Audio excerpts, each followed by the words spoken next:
Hello dear friends, in this video we study the key enzymes in uronic acid pathway, enzymatic modifications, oxidation reduction processes and interconversion of diverse sugars are all part of the reactions of this pathway.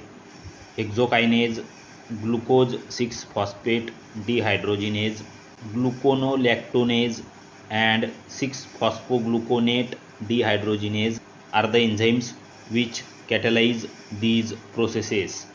Several key enzymes involved in catalyzing the reaction within uronic acid pathway include glucose and galactose dehydrogenases, glucuronyl transferases and glucuronidases, converting sugars into their respective uronic acids.